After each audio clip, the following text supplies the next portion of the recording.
I'm going to hit record. We're recording, and it is our 50th ever knowledge drop. What a milestone, and what a great topic to cover on the 50th knowledge drop, and the perfect person to do it. So thanks again for doing this, Pam. It's awesome. And thank you guys who have joined us today and want to know more about this topic, which is environmental sustainability and things that we can all do sort of on a personal level, but then also like zooming out and looking at the big picture and where we're at to try to make sure we have a bright future. And before I pass the mic over to Pam, let me just run through some of the basics of how this works. If this is your first time joining a knowledge drop, or maybe you're a regular knowledge drop attendee, but just to run through some of the stuff that you guys can use here, there's a chat box there, so I think a lot of you guys have already started to use that, but feel free to chat to each other during Pam's presentation and keep it lively in there. There's also a question and answer box for Zoom, so you guys can jump into the question and answer box, and if any questions come up as Pam's kind of going through her slide deck, put them there and we'll have time at the end to get to those questions. And then, as I mentioned, this is getting recorded, so this will live on in our YouTube Knowledge Drop archive, where you can see the previous 49 Knowledge Drops as well. And Pam's will be in there in no time after today, after we have your guys' live questions and learn from Pam. So thanks again for joining. And yeah, with all that out of the way, let me pass it over to you, Pam. Let's do this. Mother Earth.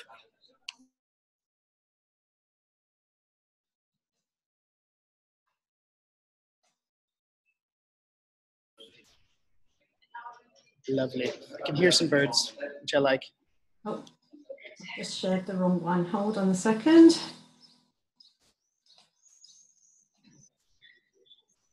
It looks pretty good. Is that better? Is that now showing the whole screen? Yep, I see the whole thing. Brilliant. So, are you hitting record? Yep, yeah, we're already recording. All right, brilliant. So, hello everybody, and thank you very much for joining us on today's call.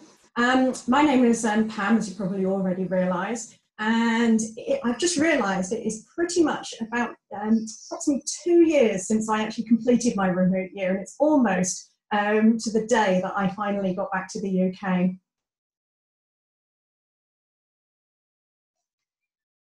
So today, what are we going to be talking about? Well, we're going to really be looking at some of the environmental issues that are concerning the world today. There's so much information out there that it really can often seem very overwhelming. So the point of this talk is to really look at the issues on a bit more of a holistic basis, and then to provide some simple takeaway tips that we can all do to do our part. So why me? So I'm a geoenvironmental consultant, and that basically means that for the last 22 years, I've been working in the contaminated land industry, meaning that I find contaminated land and then we look at it and try and work out how to clean it up. I'm also a chartered geologist and a published author on the risks associated with volatile organic compounds originating from contaminated land. But I also have a keen interest in all environmental issues, and it's some of that knowledge that I really want to share with you today. So we cannot help but notice that the environmental news in 2019 can really seem quite depressing. We're bombarded with headlines, often about the state of the ecosystem, plastics polluting every corner of the earth, mountains of waste, air pollution, and of course that big one, the carbon emissions leading to climate change. But there is actually some positive news out there as well. Governments are bringing in laws to help protect the environment. They're setting tough targets.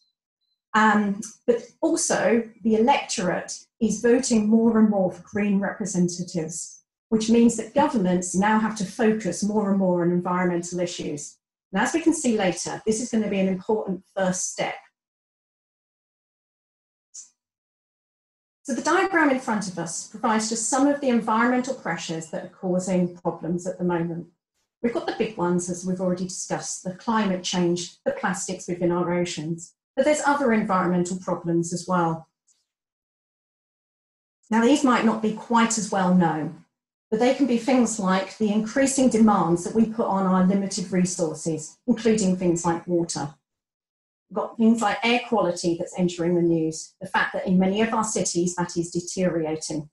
And then we've also got things like the number of endangered species, which are increasing, often as a result of habitat destruction, pollution, and illegal trade. But one further aspect that I really want to bring into the two things today are human rights. Now, I don't mean the rights of us that are making the decisions, but the rights of people right the way across the world who may see some of the unwanted consequences from the decisions that we make. So, for example, let's consider a hydroelectric dam. Now, that might be constructed for all the right reasons, things like to reduce carbon emissions. But it can also lead to a reduced flow in water downstream from that dam. And that can have devastating impacts on the habitat, as well as reducing farming and fishing potential. So that brings us nicely onto the definition of sustainability, which the UN defines as the ability to meet the needs of the present without compromising the ability of future generations to meet their own needs. And this can be seen as the optimization between the environmental, social, and economic factors. And that basically means that we've got to look at all environmental aspects, but not at the detriment of communities and not when the costs far outweigh the benefits. So some people might think that we need to be saving the planet, whatever that cost may be. But what happens if that means that communities are put into dire poverty? Is that actually still acceptable? So how do we achieve environmental change? Well, the first step is really to have a willing population and a government that is able to implement environmental legislation. And that can be things like banning of certain items, such as plastic bags, microbeads, straws, certain agrochemicals, or even sunscreen. But then governments can also then set targets for the future. And that helps to drive policy and drive industry in a particular direction. Governments can also set taxation to create a demand for greener products. Now, this can be really important as it makes greener solutions more cost effective. So, for example, approximately 15 years ago in the UK, most of the construction waste went to landfill. However, the government then went and introduced a landfill tax. And that means that it is now cheaper and greener to send all of that waste to a treatment centre where it's then processed to enable reuse. Without the government bringing in landfill tax, this would never have been economically viable. But even if governments set the most stringent targets and technology advancements are made, we still need to do our part to reduce demand. At the moment, we take far too much from the planet. Now, I have heard people say to me, yes, it's people like China that actually need to change. They're the ones that have got an increasing demand, blah, blah, blah, blah. But we must remember that the average Chinese person only consumes a fraction of what we in the developed world consume. Should we actually deprive someone of heating in their home just so that we can continue to enjoy luxuries such as air travel? So all of three of these steps together can then really bring in environmental change, but we don't always get it right. All too often, environmental decisions are made by just focusing on one issue, such as reducing our carbon footprint.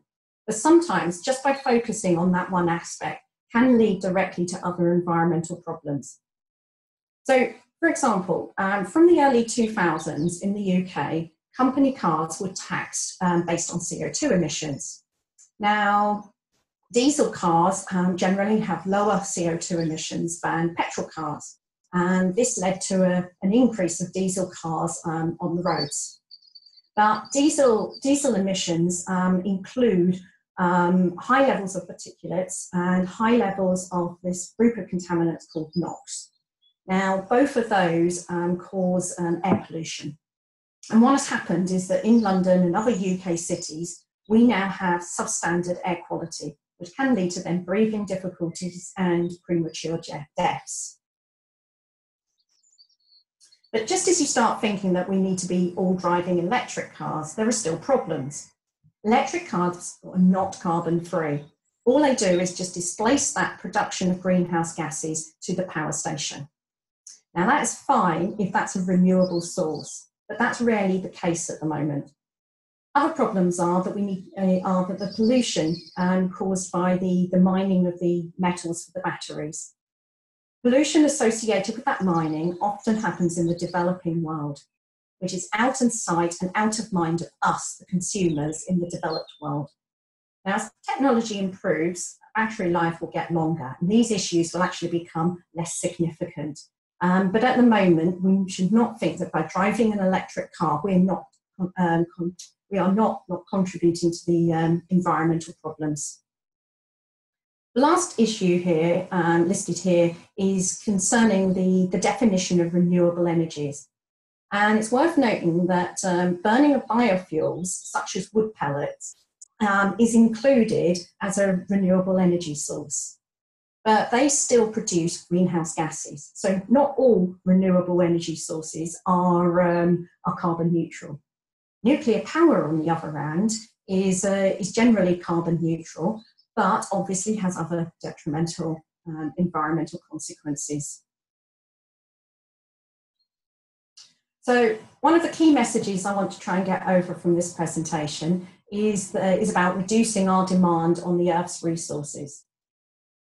The reduce, reuse, recycle mandate came out of the waste industry, but the key message to reduce our demand can then be transferred to other areas as well. And this can have a real positive impact on the planet.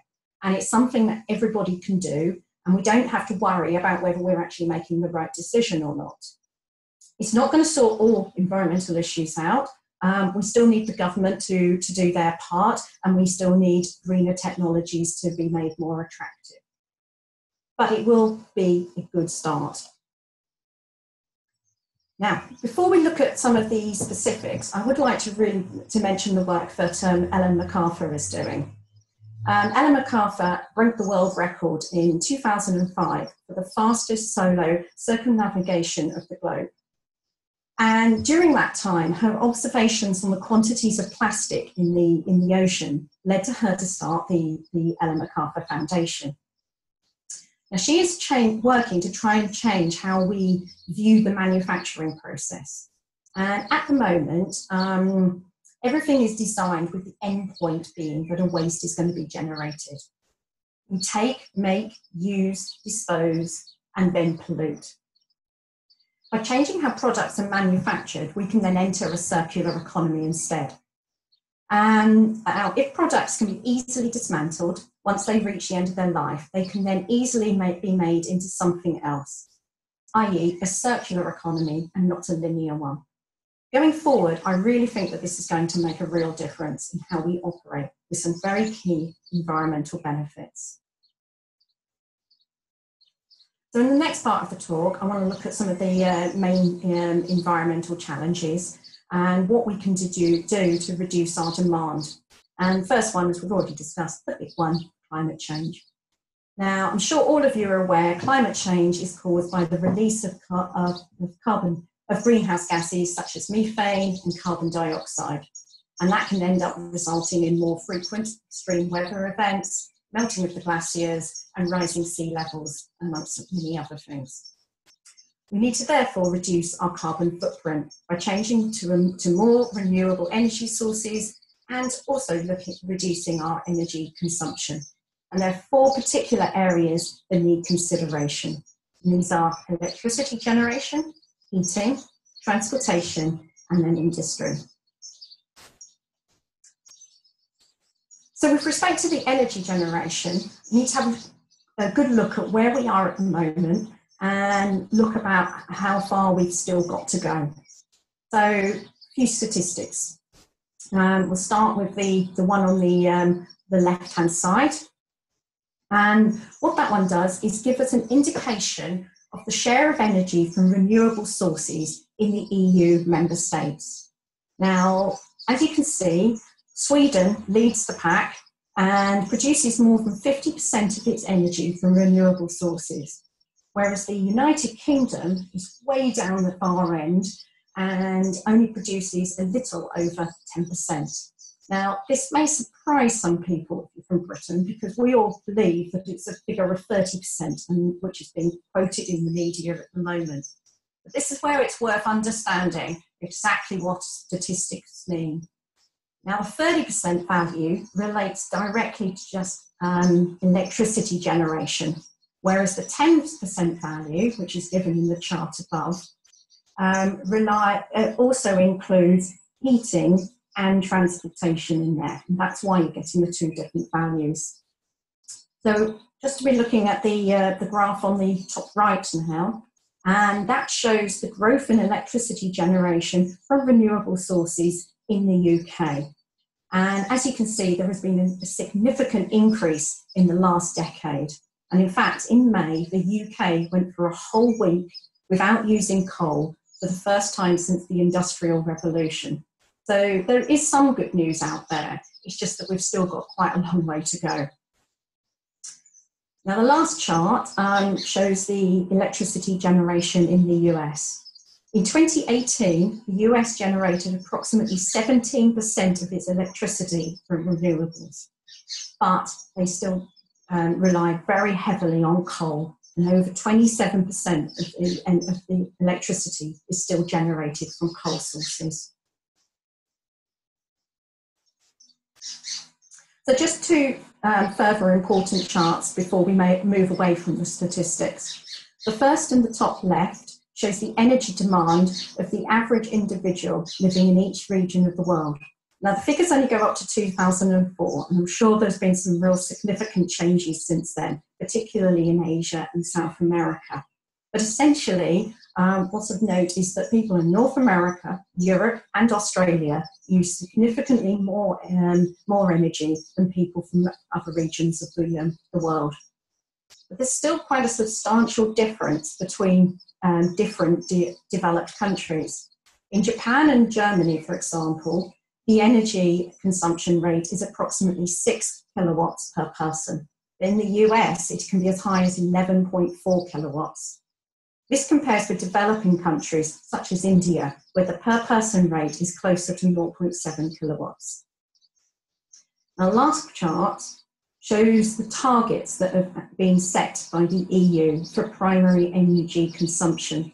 And this shows that in order to meet the government targets, we have all got to reduce our consumption. And without reducing consumption, we're not going to meet those tough targets. So what can we do to help? Essentially, the message is to try and cut down on our demand.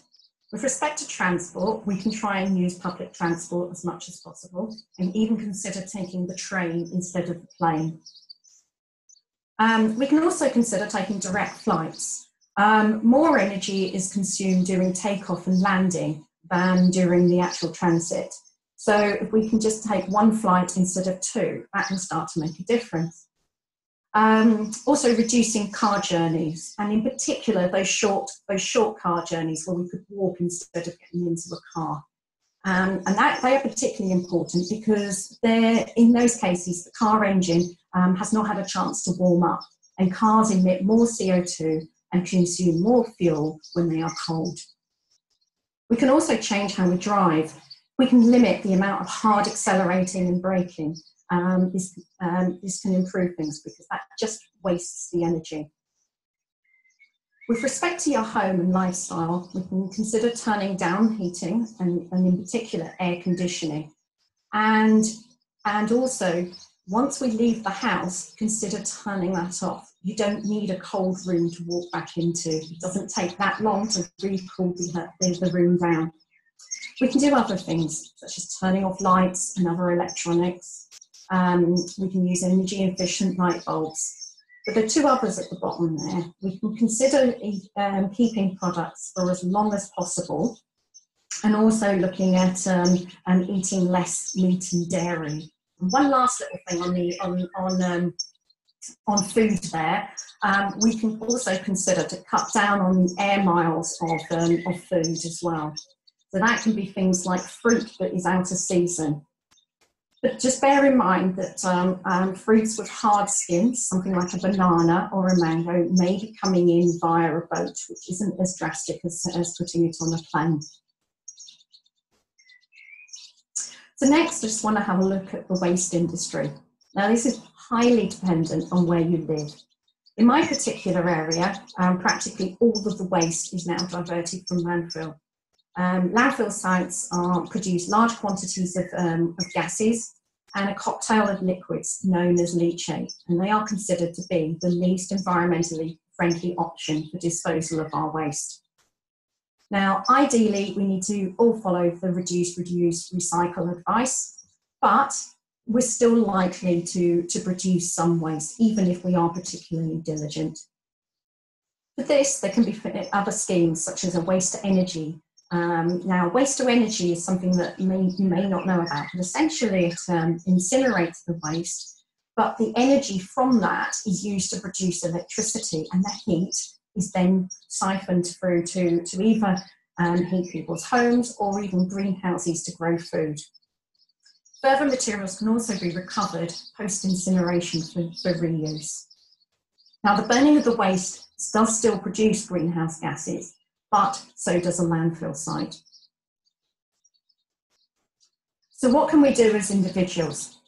Well, again, the message comes back to reducing consumption as much as possible. Simple things like having a refillable water bottle and a reusable coffee cup can help to cut down on waste. Think about the plastic straw before you take it. Do you really need it? It is important that rules regarding recycling are understood in your particular area.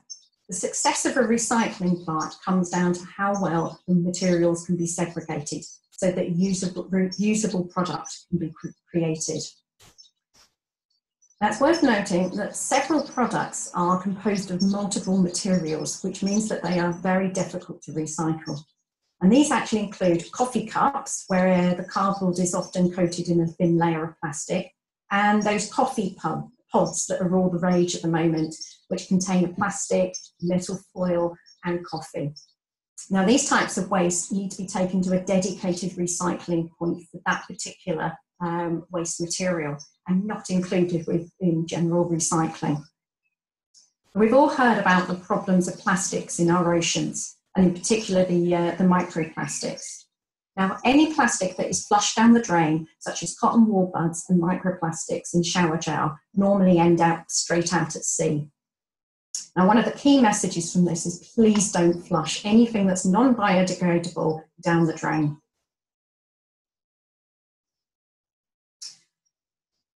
The next one, water. There is an ever-increasing pressure on fresh water around the world. And over time, the demand for fresh water is only increasing. Now, we've got issues with pollution, which can end up reducing our sources of drinking water. But pollution can also affect the ecology of our rivers and our seas. We also have other problems, such as the pumping of water wells, which increase over time.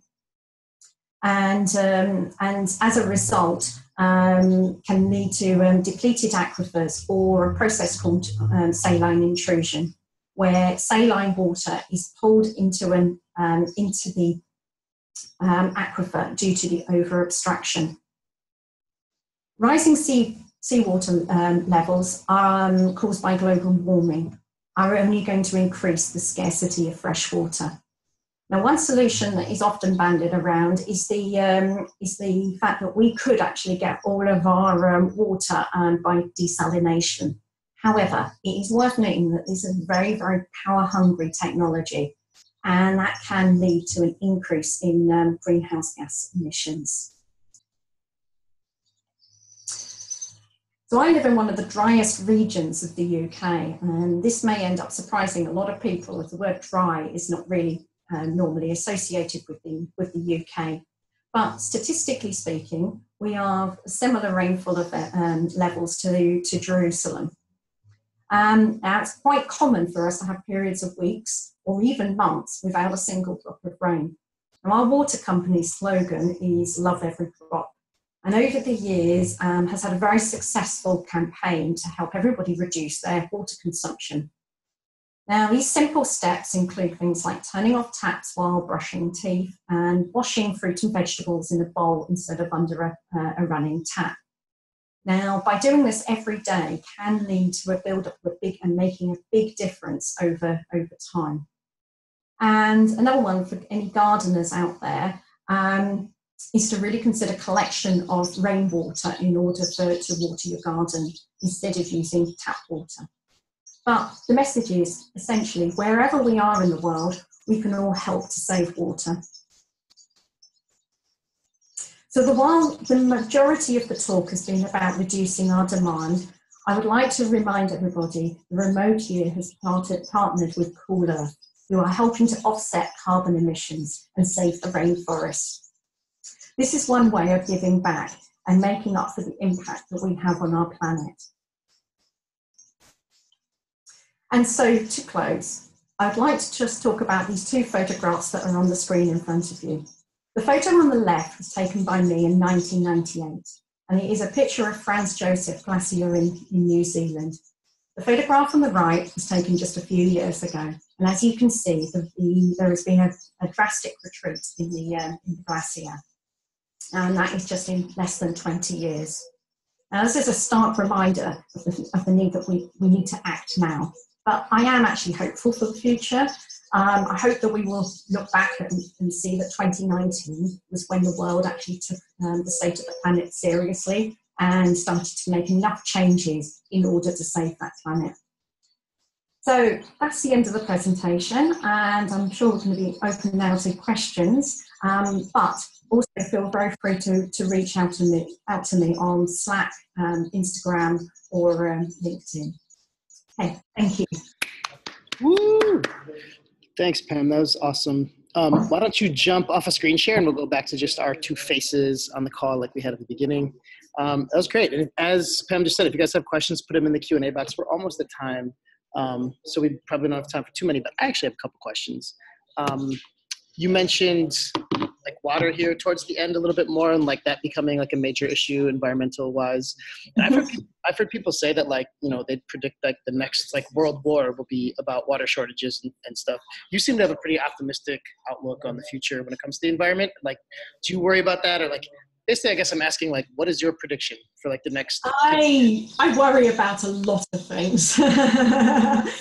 Now, I mean, the biggest problem that I will say is about different people having different demands on water. So the hydroelectric plants is a real example there, where one country may be actually storing the water behind the hydroelectric plant and then not letting it come out and down into the lower reaches of the river, which could then be into a different country. And I think that is what's going to cause conflicts, is do people have a right to hold back the water and do what they like with it, or should they always allow a sufficient flow through? But there's a lot of different interlinking problems, let's say. Yeah, exactly. They all sort of stack on top of each other. But I'm from Milwaukee, and we have the Great Lakes there, obviously up in like the Midwest of the States. And people have like from Milwaukee have been saying like Milwaukee will be like more important in the future because it's got this like the biggest natural reserve of water in the world or whatever. So I don't know. It's definitely an issue that's I hear being brought up more and more recently. But I mean, just going back to the water issues. I mean, the pollution is a big one, and keeping our drinking water clean is a big thing. Actually, a lot of people's water comes from the aquifers, and we need to think about replenishing those aquifers. So if we take too much, then they just get depleted. So in the UK at the moment, each building site in new development has to consider how the water is being managed. And a lot of that is about promoting water back into the ground so that it can seep down back into our aquifers. So again, different aspects. Yeah, I mean, that's why I'm glad you were here to give this talk. You've got 20 years of experience with this field. So like, there's just so many different pieces and different things that layer on top of each other. Let's end it on a positive note. I'm curious, do you have any, is there any like tech that's coming out of that you've heard about in relation to, environmental sustainability, like that you're excited about that you think might make a big impact in the future? Well, apart from the Alan MacArthur one, which is really where I think is getting everybody redesigned, but the big one at the moment is the issue about batteries. Once we've solved how to store electricity and energy, then I think we will move forward significantly. But at the moment, batteries don't last long enough, and because of that, we are constantly having to remine these materials. But that's why the likes of Tesla and GE and various other companies are investing so heavily into solving the battery project problem. Because once they've done that, they're going to make a lot of money, and we're one step closer to solving things. This is why I'm all about getting industry to move towards new technologies, but getting governments to push them in the right direction.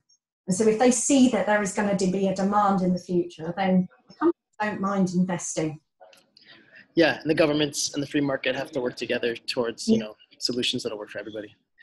All right, well, thank you so much again, Pam. Thank you guys to everybody out there who joined us for today. Yeah, and Igor's saying he agrees with that totally. Battery storage is really sustainable. Energy storage is key. Yeah, so got to figure some things out here. But hopefully, a lot of the smartest people in the world are working on figuring them out, and more will join.